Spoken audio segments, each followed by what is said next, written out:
I'm Dean Newland, and welcome to the Business of Intuition, where I coach, facilitate, train, and speak on the hard science and meaningful experience of intuitive leadership in business, so you can make better decisions, forge real connections, and creatively solve problems to amplify your impact and simplify your life.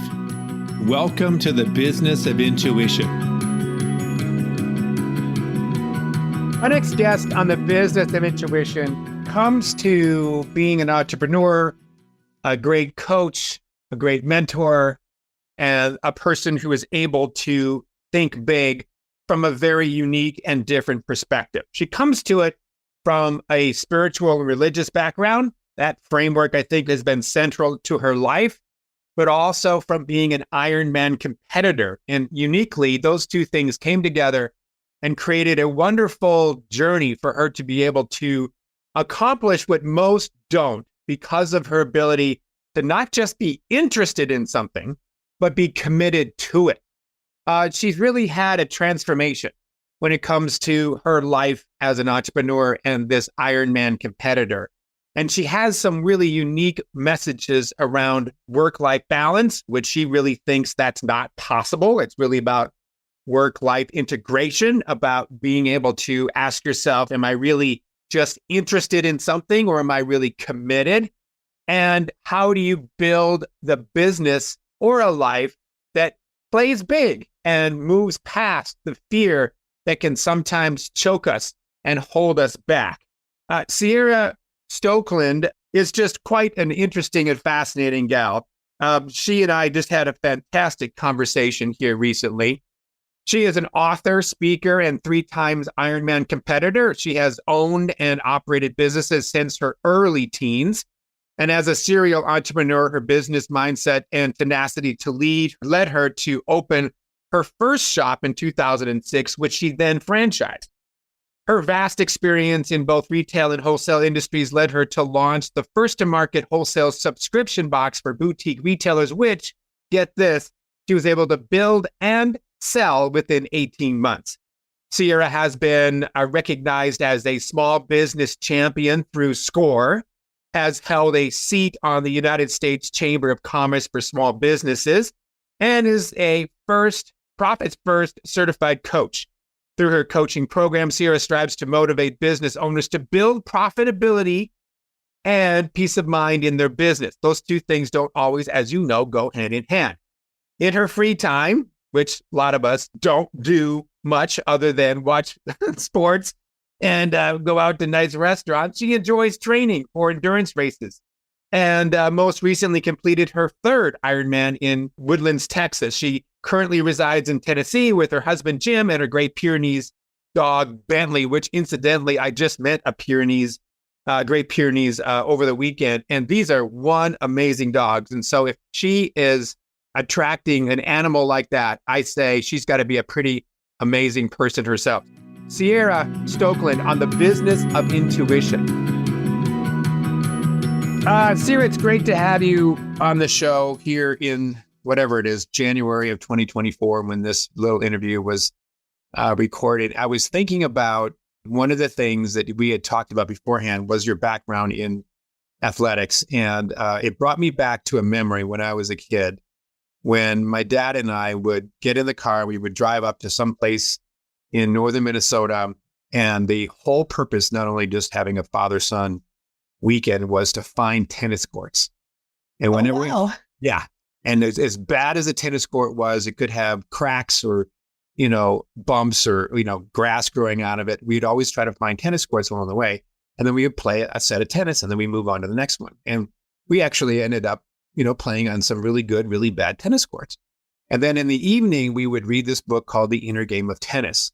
And it was by a guy named, I think, Gerber. I don't know. But anyway, it was fantastic because what it did for me was, aside from the whole father-son bonding, is that it got me to understand that physical sports have a coefficient in my own emotional ability to understand myself. So I could feel that when I was maybe hitting a backhand and it didn't go well, I was able to analyze what was going on with me in my mind, my body, that may have caused me to create that unforced error. And so it became sort of a bookmark in my life for sports that followed around you always looking at it from a standpoint of what is this telling me about myself, whether it be skiing or karate or running or any other sport that I was involved in. And so I find tremendous strength and insights into the physical world of sports. So I know that you've got a pretty strong background in that. Tell us about that background and what have you learned about yourself? And what can those who are not necessarily marathon runners or Ironman, people who, get up at 3:00 in the morning to go running, what can we learn from people like you? Yeah. How's that for a mouthful?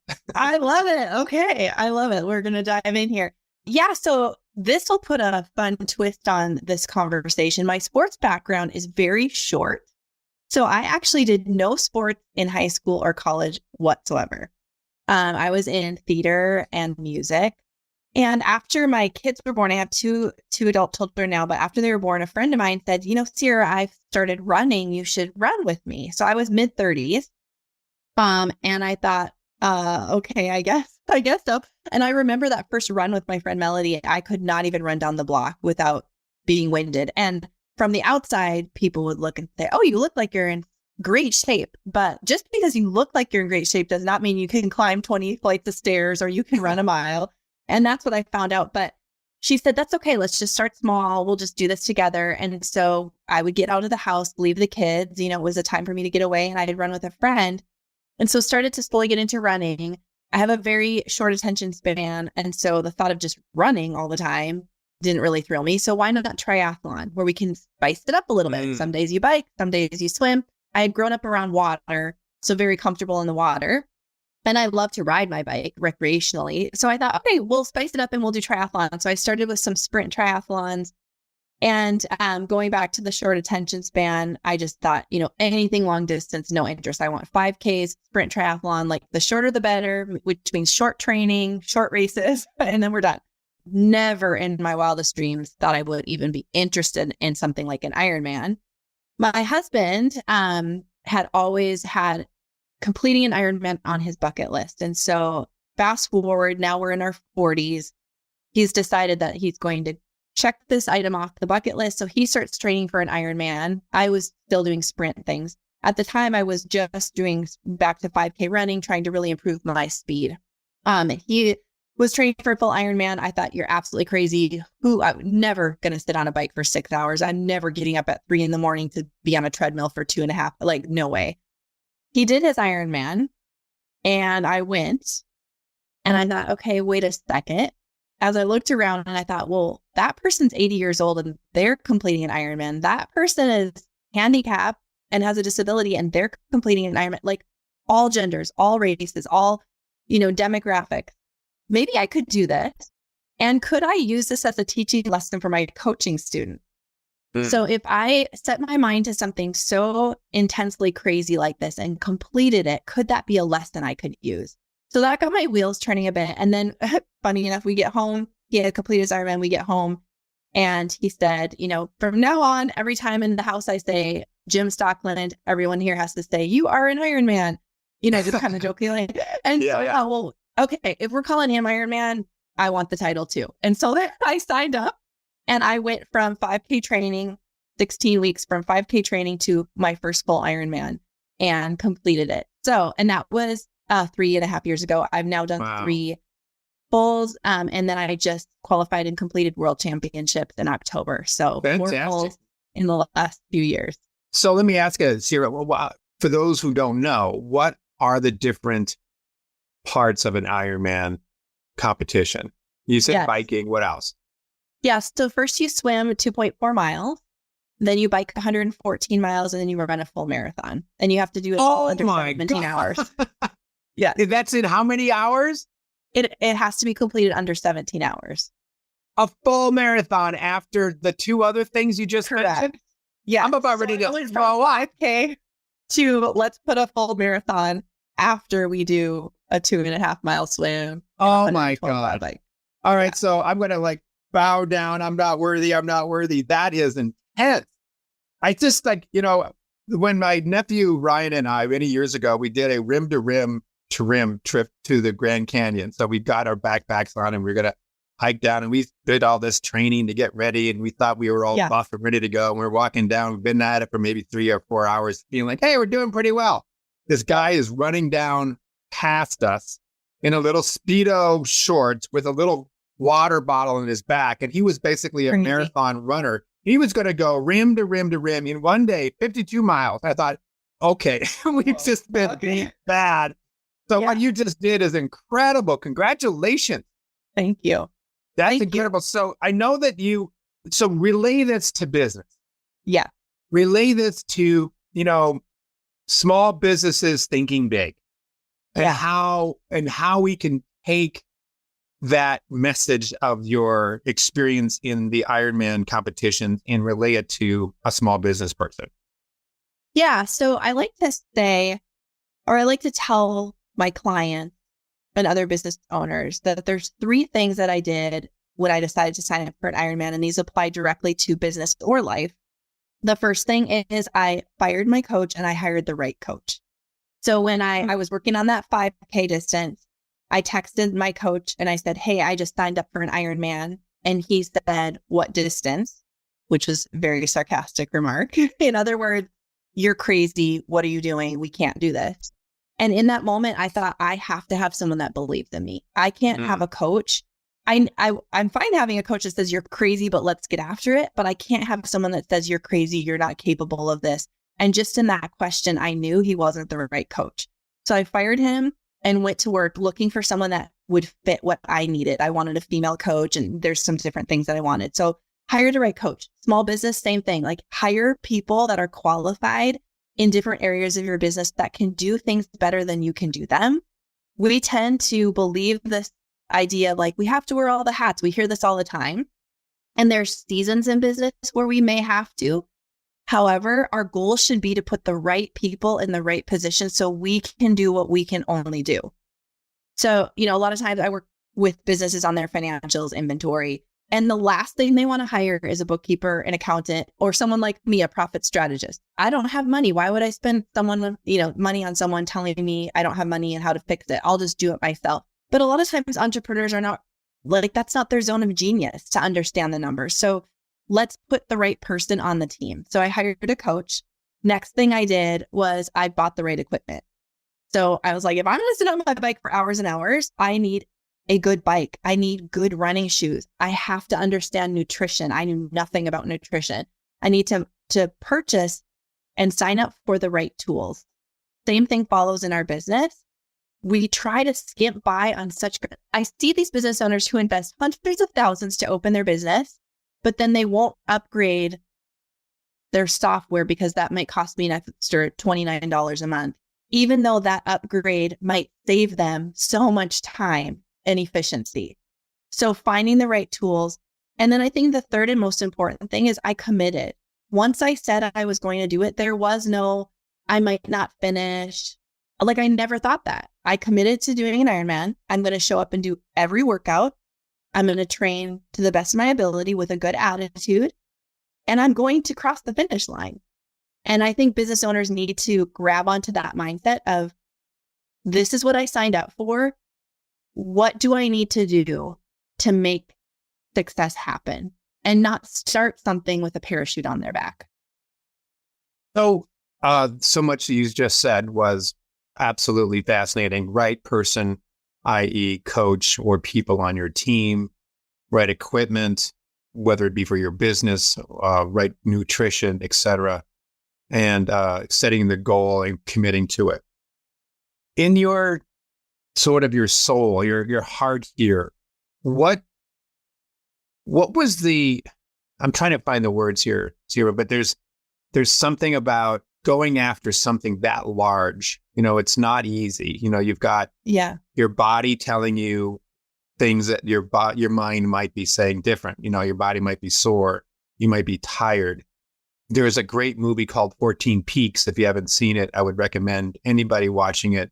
It's a guy that was from Nepal. He was a Sherpa, and he would take people up and down these large mountains like that, And so anyway, his goal was to do I guess, all 14 of them in a year that were 25,000 feet or above. And so, Mount Everest was just one of many, and you would get up the next morning and do another one like K2. Your body must be saying, don't. And yet your mind sort of says, no, I'm committed to this. So I guess what's the why for you? So you do it. What is it?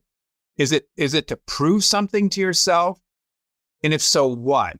What is the meaning behind the challenge and the pursuit of a goal that is not easy to accomplish?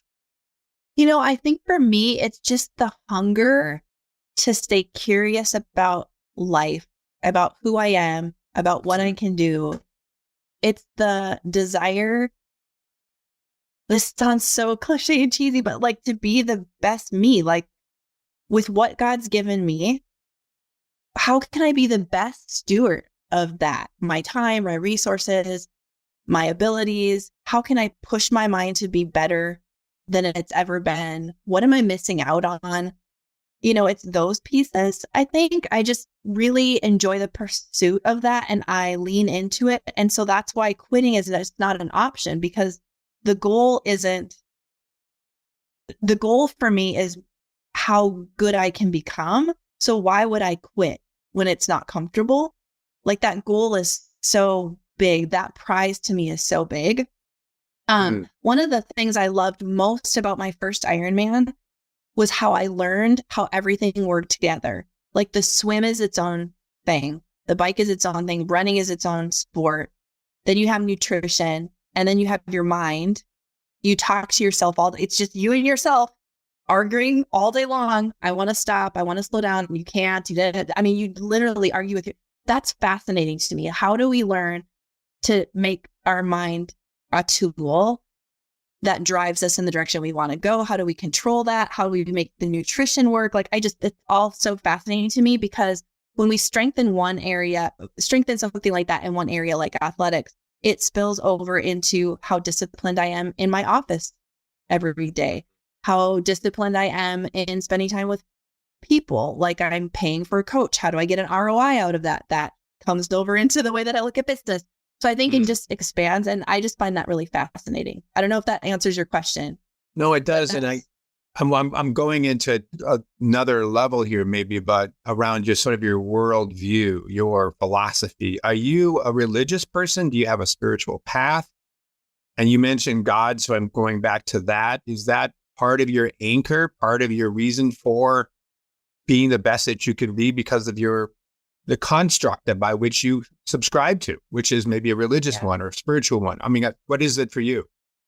Yeah, definitely. I think, I really believe that God created me for a purpose and that he's made me unique and given me unique abilities and talents. I want to use those.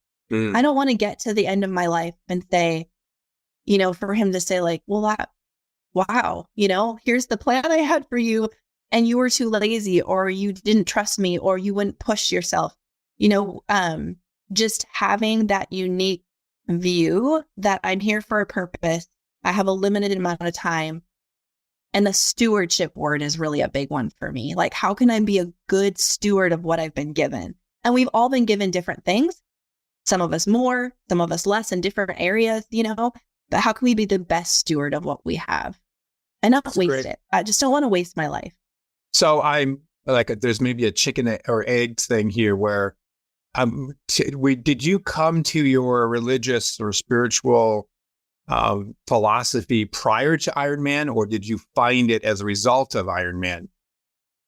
Prior. Yeah. So I grew up in, a Christian home, went to church religiously, all of those things. Of course, a lot of it you don't buy into or believe or make your own until life happens. Right. And so we've had trials in business. We've had hard, just like everybody, we have gone through hard stuff. And that's when that faith really deepened. And I think that's where this idea of like living big really came. I was sitting in a Bible study, actually. This was right after COVID. And we were going around the room. It was with a bunch of ladies I didn't really know. I had been invited. And it was just an evening Bible study where we were kind of learning, growing, talking.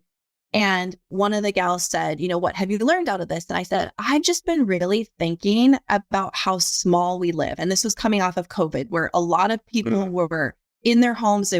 We were frightened. We wanted to live small to be safe, right?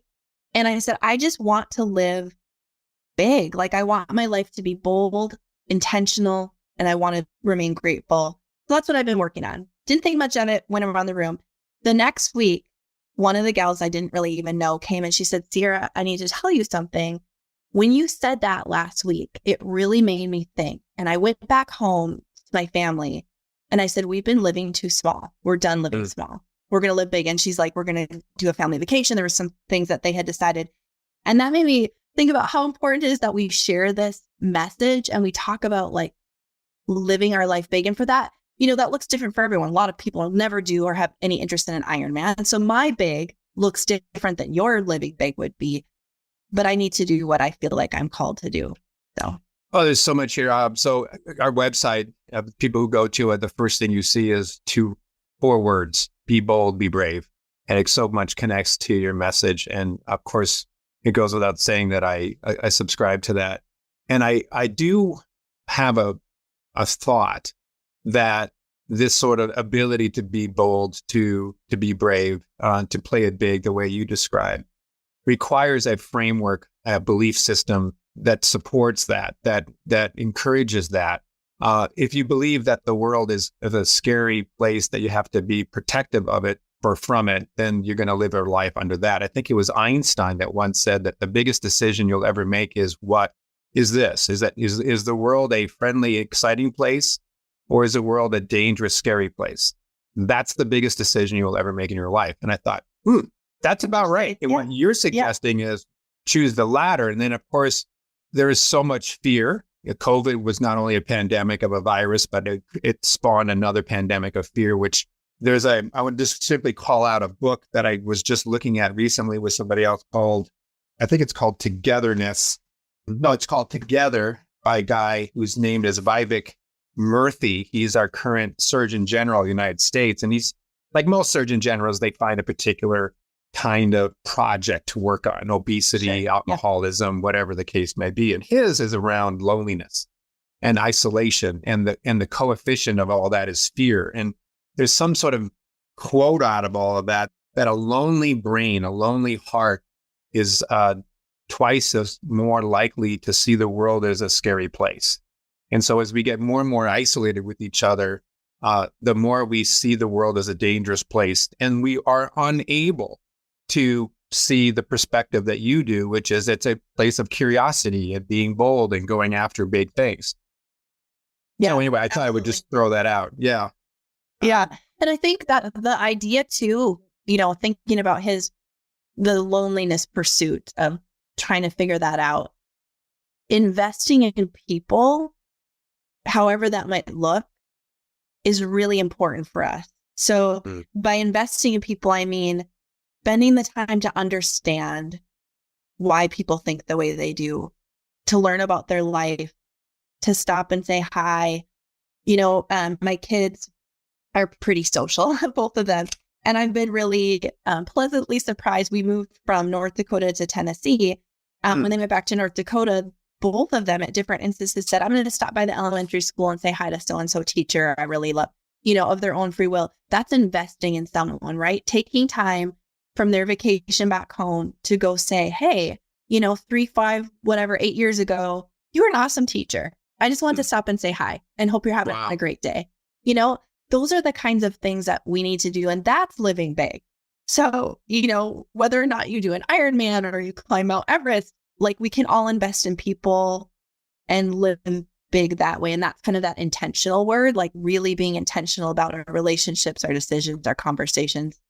And then that intentionality drives gratefulness, right? Like if I'm intentional about connecting with someone, I'm going to think about all the things that they've done for me. I'm going to be grateful, which is going to cause more bold action. Like it's just this great, good cycle of being.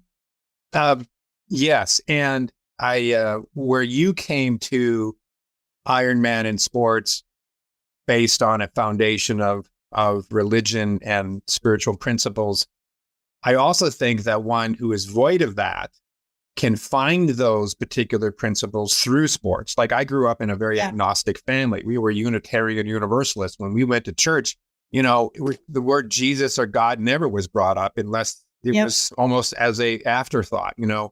It was a social club, so my spiritual practices were developed later, and some of them was probably discovered on the pathway towards being outdoors and also through sports. And so I think you could probably find some of those larger concepts through that. I'm also never thought about this before, that physical activity forces you inwards. Yeah. It causes you to deal with your mental demons. Yeah.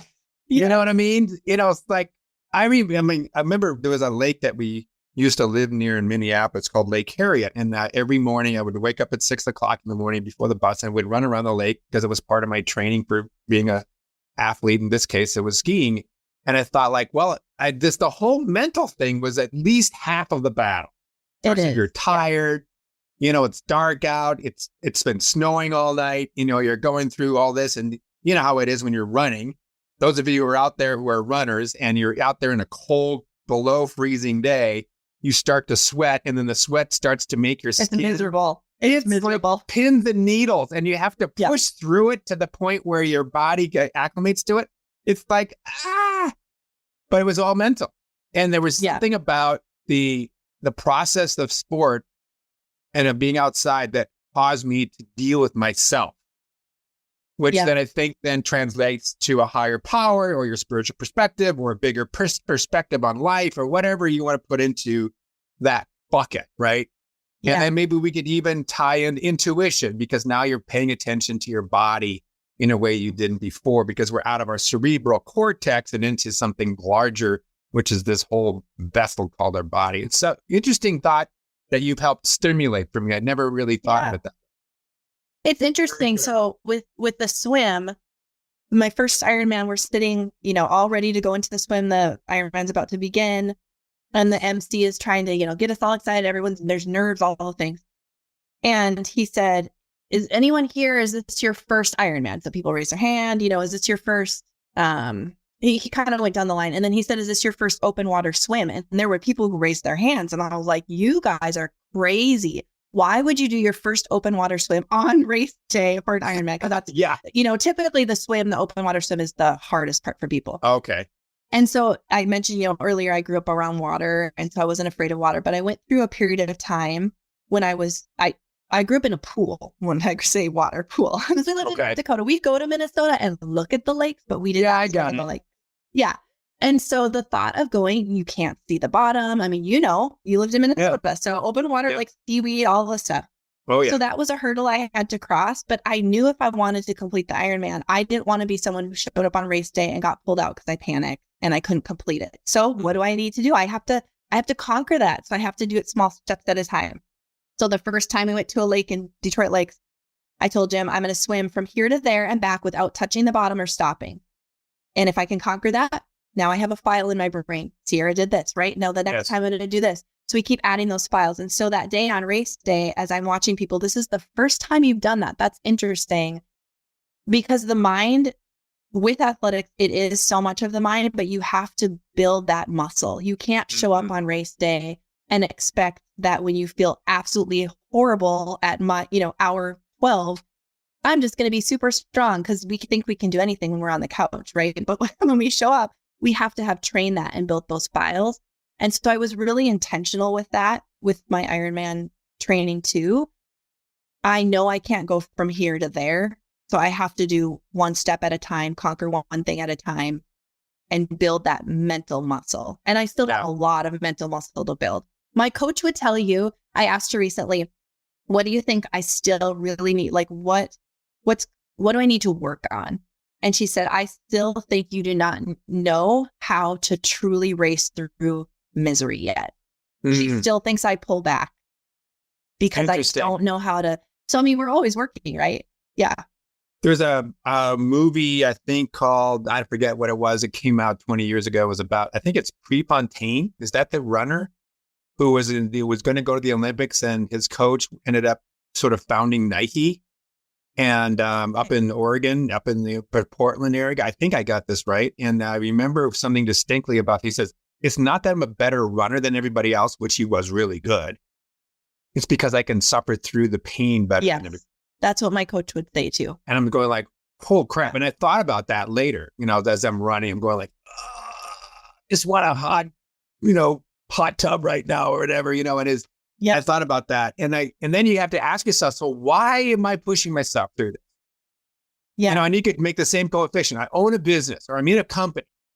We're going through layoffs. We got COVID. The economy sucks or not, or with supply chain issues, or, we just lost a big client. Some people will just simply pack it up and say, I'm done. And others will go, okay, moving on, deal with what it is. And the coefficient, of course, is, running and you're going through the pain. You take that same sort of file that you had mentioned before and apply it to business. And you can learn from these things and you can make them tools versus adversaries. I mean, I think that the challenges, whether they be sports or business or whatever, are really just a series of great lessons, although they're not necessarily always fun, but you learn something from them. And I think that's, for me, I'm always like, great, I'm going through this. What am I going to learn from this? Yeah. Yeah, that's, so I've been really curious over the last year and a half because I work with inventory-based business owners on profit strategy. So most people that come to me they're coming for one or two reasons. Either they're in a lot of debt, or they have a lot of sales. So lots of money coming in, but they don't know where it is. I'm making so much money, but where is it all going? Those are the questions I get asked. And so I have a framework that I use. I give the same information to everybody. I've had lots of success with clients, but I've also had clients who have not been successful with that same information. And so it makes me think, I was curious, like, why does it work for some people? Why do some business owners succeed and some don't? And a fellow coach recently pointed out this thought of interest versus commitment. And I think there's something there. Concept. Say that again. Underline that, ladies and gentlemen. Yes. Interest versus commitment. Everybody that comes to me is interested in eliminating financial pain. They're all interested. That's why they book a call with me. But only some of them are committed to doing the work to make it really go away. I could be interested in an Ironman, but I have to be committed to all of it. That is golden. That is golden. Yeah. You could apply that. You plop that question. Am I interested or am I committed into anything? Anything. A relationship, financial freedom, building a business, mending a relationship with your kids, anything. Yeah. Because we're all interested. From the couch, we're all interested. You watch Ironman World Championships, you're like, I could totally do that. Like, we think that as we watch it. Yeah. I went into the course. You can't just get up and totally do that, But if you're committed to all the work that goes in, and that's why I think some business owners, they have a quasi business or they don't make it, or you hear the same questions on every coaching call. It's like, we already talked about this, because they're not really committed to doing the work, because the work is really painful. Ciara, that is it right there. Drop the mic. You just gave us the golden nugget. Beautifully put. Wherever you got that, I wrote it down. I'm going to plop it all over my house. That is a great, great question that I'm going to use over and over again. I really love it. So let me sort of keep on this theme a little bit, but maybe morph a little bit in a different direction. Around this idea of work-life balance, and it might tie back to interest versus commitment. I have a funny feeling that it will. That phrase we hear all the time, and it almost, through the way in which it's described, it sounds like almost like a scale. Like, I need 50% of my energy and value in life coming from work, and the other 50% coming from home. And in itself creates a separation because of the fact the word balance creates a separate piece between what is on one side versus the other. And the two have to somehow, I like on a scale analogy, balance. Tell me your philosophy about that and why it's wrong. Yeah. So I just don't think that it's attainable. Like, you can't balance, here's my work, here's my family life, just those two things, because that's where we most often talk about it. And they're going to have equal attention, equal time, equal result all the time. No, because whatever we're focused on, our results are going to follow. So if I'm in my office here at home and I'm focused on giving my clients 100% of my time, giving them value, helping them solve problems, at that same time, I cannot be giving my daughter 100% of my focus, 100% of my time, and a lot of value. It's not doable, but I can integrate that life well. So these are the hours I'm allotting to my customers. And in those hours, I will give them everything I have. And then I will close down my computer, shut my office door, focus my family on making a meal and connecting with my daughter. And I will be 100% all there for her, or for my husband, Jim, or for my son and my new daughter-in-law. Or now it's time, supper's done. You guys are cleaning up the kitchen. I'm going to go get on my bike. I'm going to give 100% of my focus, time, and attention to doing the absolute best I can do, training for my next Ironman. So integrating well is what we should be striving for. How can we integrate so that wherever our attention is, we can give it and we can integrate that life well, versus trying to make everything equal and have balance. That we'll just always be frustrated with ourselves and with that, because it's not attainable. So could you have any sort of suggestions about, the small business owner who often finds themselves in a situation obviously created by themselves, obviously, that they're feeling like work is over consuming them. The family is saying, I wish I saw more of you. We're not taking enough vacation. And for maybe that's true, right? How does one, as an entrepreneur, putting in the extra effort, the Ironman effort to create a business, making it successful, integrate their personal life so that there doesn't seem to be such separation? Yeah, I think a few things. Courageous conversations. So learning to get really good with courageously having a conversation. In other words, dealing with conflict and not putting it off. Really important. Time management. So many entrepreneurs are horrible at time management, and they blame it on this idea of like, I have to, like I said at the beginning, I have to wear all the hats. It's just what you do. I have to be available to all my customers because I'm brand new and they need to know, like all these things we tell ourselves, right? Learning to be good at time management, learning to say no, and really learning to understand what your zone of genius is. So I did all these things wrong. So I'll give you an example of where I was.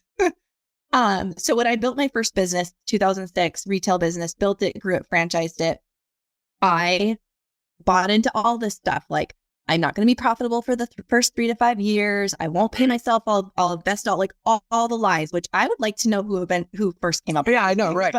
Like false. I don't have to pay myself. I'll get my payday one day. I have to answer every comment, every question by customers, all the things, work 24/7. So I did all of these things.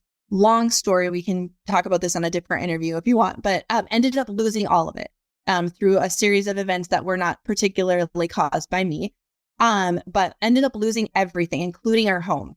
Okay. Oh my God. Yes. So that's a whole nother episode, juicy episode for another day. Stay tuned to part 2. Yes, part 2. So we lost everything, including our home. So I'm sitting on the couch. My kids are in school. Jim is at work, and I had no purpose. I suddenly found myself like I had a team of 12. I had franchisees. I had all these customers. Now I have nothing. And I'm like, what on earth was this all for? So started to really think introspectively. I can sit here and I can whine, complain, and grow bitter, or I can learn and I can try doing it differently and prove that you can do this different. So the next round, I said, I'm going to build a business, only this time I'm not going to be accessible. I'm paying myself from the beginning. I'm going to make it profitable from day one, because why wouldn't you want to plan that? Right. And completely did business a different way, built it, sold it in 18 months. Wow. Profitable, pay myself from the first day. Wow. And that's what really taught me. It's all about managing my time, learning to say no, having conversations. If you're not a good fit as an employee, I'll get rid of you. If you're not a great vendor fit, let's move on. We keep trying to make everyone happy. And that's where all of this struggle of like, I'm always working.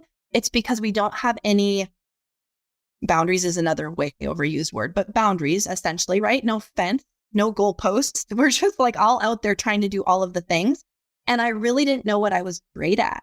Like I knew I was a great salesperson and I was really a good visionary and I'm a great like disruptor in the industry. Like I can fix problems, but I would also try to do things that I wasn't great at, like do all of the integration, do all of the detailed work instead of giving those things to other people so that I could live in my zone of genius, close the door at the end of the day, go home, be the best mom and the best wife. So long answer, but I think those are the 4 things that business owners need to really look at. Like, do I manage my time wisely? If not, I'm going to learn. How can I learn? Do I understand my zone of genius? If I don't, I need to discover it. And then I need to lean into that and hire out help. I need to learn to say no. And I need to have conversations with people, get out of my, like this idea that it's just too hard and they're not going to like me. You can choose to be a good conversationalist and not love conflict, but learn how to work through it in an efficient manner. And boy, will that save you time, money, all the things. You know what, this little conversation, one could, and I hope some people do, will take this and write these things down and create action plans on the things you just talked about, because it's spot on.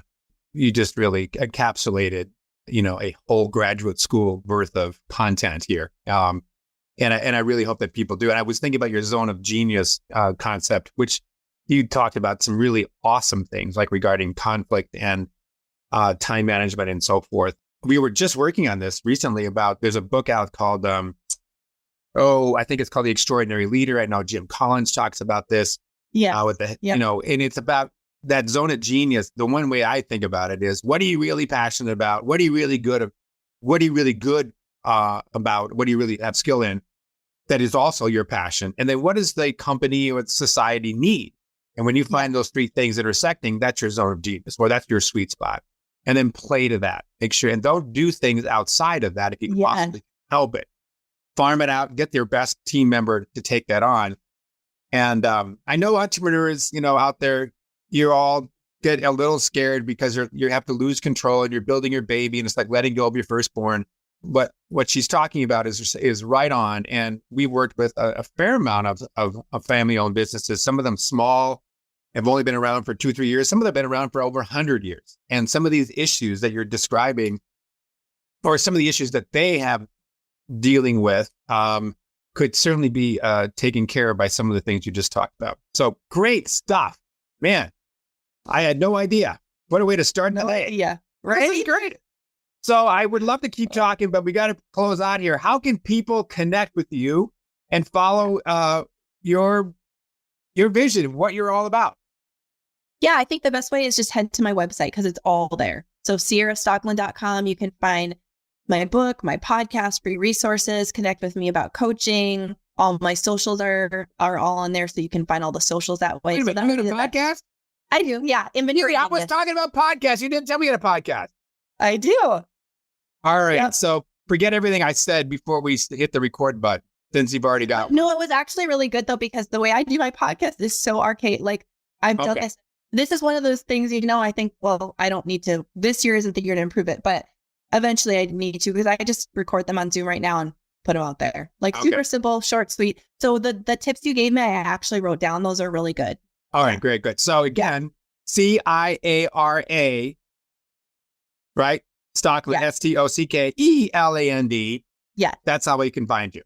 CiaraStockeland.com. All right. So final thought, one hope for our listeners. You have in your toolbox right now everything you need to get started on what we talked about today. So think about, this is your action step. I want you to sit down and write a list of the tools in your toolbox. Some things might be a little broken, or you might be missing some parts and pieces, but you have the tools that you need to get started. So don't listen today and think, oh my goodness, she's so far beyond me. That like, I can never attain that. I can't get there. That's just too overwhelming. Write down the tools that you have, things that you have in your toolbox today, and then just one by one, start adding to that toolbox and checking it off. Ciara, thanks for making my day. Yeah, thanks for having me. It was a great conversation. Really was. Thank you for listening to The Business of Intuition. If you enjoyed the show, please subscribe, rate, and review on Apple Podcasts, Google, Spotify, or wherever you get your podcasts. If you'd like to learn more about Dean or Mission Facilitators Leadership, go to mfileadership.com. That's mfileadership.com.